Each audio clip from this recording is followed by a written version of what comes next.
राधे राधे दोस्तों। और मेरे चैनल XYZ कहानी में आपका एक बार फिर से हार्दिक स्वागत है। और देखिए, मैं समझता हूँ कि आपको मेरे चैनल पर काफ़ी अच्छी कहानियाँ सुनने को मिलती हैं, तो आज भी मैं आपसे एक इसी प्रकार की बहुत ही अच्छी कहानी आपके लिए लेकर के आया हूँ। और ये कहानी है एक ब्राह्मण की और एक यमदूत की कहानी है ये। तो देखिए, किसी गांव में एक बहुत ही बुद्धिमान ब्राह्मण था, वो रहता था। उसका एक दोस्त था जो कि एक पैर से लंगड़ा था और बहरा भी था। वह दूसरे गांव में रहता था। एक दिन वह ज्ञानी ब्राह्मण अपने दोस्त, जो उसका बचपन का दोस्त था, उससे मिलने के लिए उसके घर से अपने निकला। तो उसके दोस्त का घर काफ़ी दूर था और वो जो ब्राह्मण था, वो जब रास्ते में जा रहा था तो उसे अचानक से पास में ही एक हष्ट पुष्ट एक आदमी दिखाई दिया, जो कि बहुत ही हट्टा कट्टा था और उसके साथ साथ चल रहा था वो। तो वो ब्राह्मण रास्ते में ही जब वो चल रहा था तो वो हष्ट पुष्ट व्यक्ति भी उसी के साथ चल रहा था। तो वह जो ब्राह्मण था, ब्राह्मण ने उस व्यक्ति का नाम पूछा तो उसने अपना नाम महाकाल बताया। अब वो ब्राह्मण सोचने लगा कि मुझे भी काफ़ी लंबा जाना है, चलो ये एक का साथ मिल गया तो ये भी बहुत अच्छी बात है और रास्ता मेरा आसानी से कट जाएगा। तो दोनों, ब्राह्मण और महाकाल, दोनों साथ साथ चल रहे थे। तो अचानक से एक गांव आ गया। तब महाकाल ने उस ब्राह्मण से कहा कि तुम चलो, मुझे इस गांव में थोड़ा सा काम है और मैं अभी आ रहा हूँ। तो थोड़ी देर में ही उस गांव में एक भैंस ने एक आदमी को लात मार दी। और थोड़ी देर बाद जो महाकाल था वो ब्राह्मण के साथ वापस आ गया और बोला कि चलो। वह ब्राह्मण उस महाकाल के साथ चलने लगा, लेकिन थोड़ी दूर जाने पर ही एक गांव फिर दोबारा से आया। तो महाकाल ने उस ब्राह्मण से कहा कि मुझे इस गांव में थोड़ा सा काम है, मैं अभी आ रहा हूं, तुम धीरे धीरे चलो। तो थोड़ी सी देर में उस गांव में आग लग गई। तो वो ब्राह्मण सोचने लगा कि यह आदमी जहां जहां जाता है, जिस गांव में भी ये जाता है, वहां पर कोई ना कोई घटना जरूर घटती है। तो उस ब्राह्मण ने उस व्यक्ति से, जो महाकाल था, उससे पूछा कि भाई तुम कौन हो। अब ब्राह्मण की बात सुनकर के महाकाल बोला कि मैं यमदूत हूं, मनुष्यों के प्राण हरण करना मेरा काम है।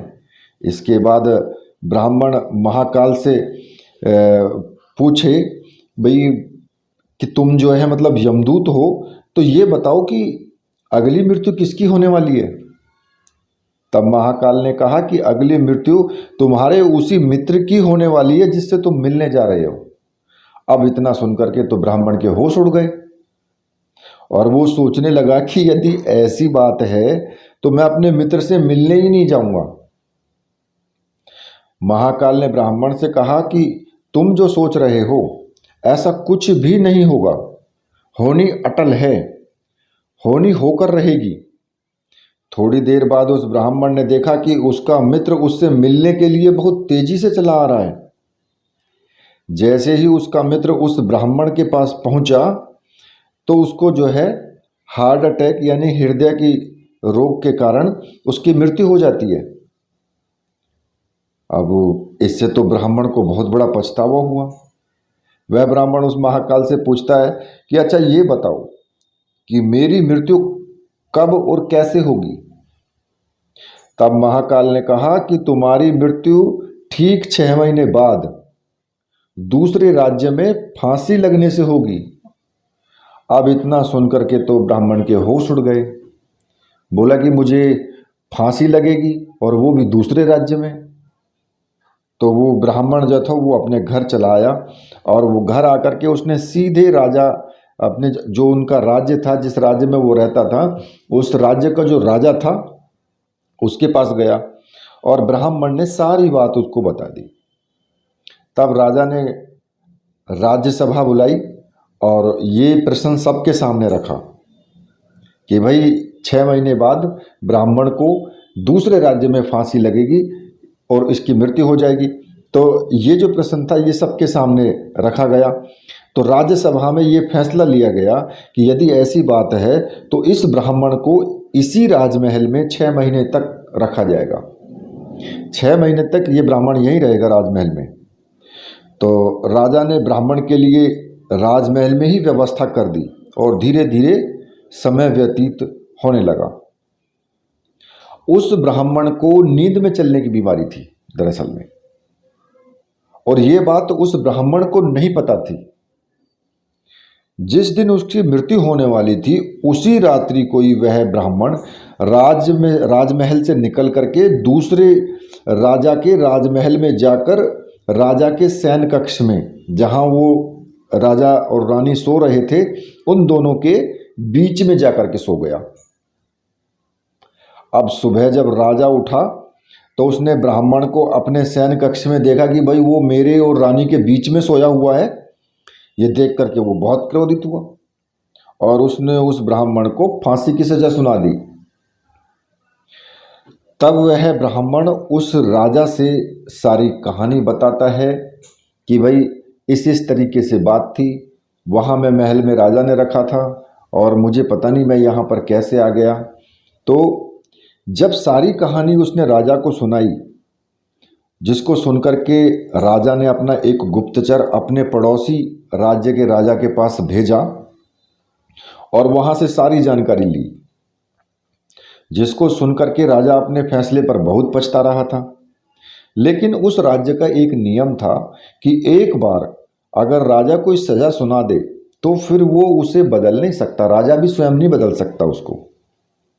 अब राजा ने एक राजसभा लगाई और इसका उपाय पूछा कि भाई अब क्या उपाय किया जाए, क्योंकि फैसला तो बदला नहीं जा सकता और ये निर्दोष है।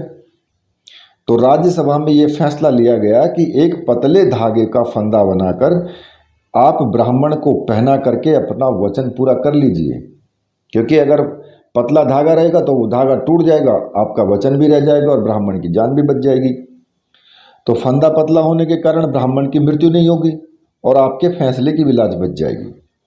तब एक पतले पतले धागे से फांसी का फंदा बनाया गया और उसके अगले दिन ब्राह्मण के गले में डाल करके फंदे को खींच दिया गया।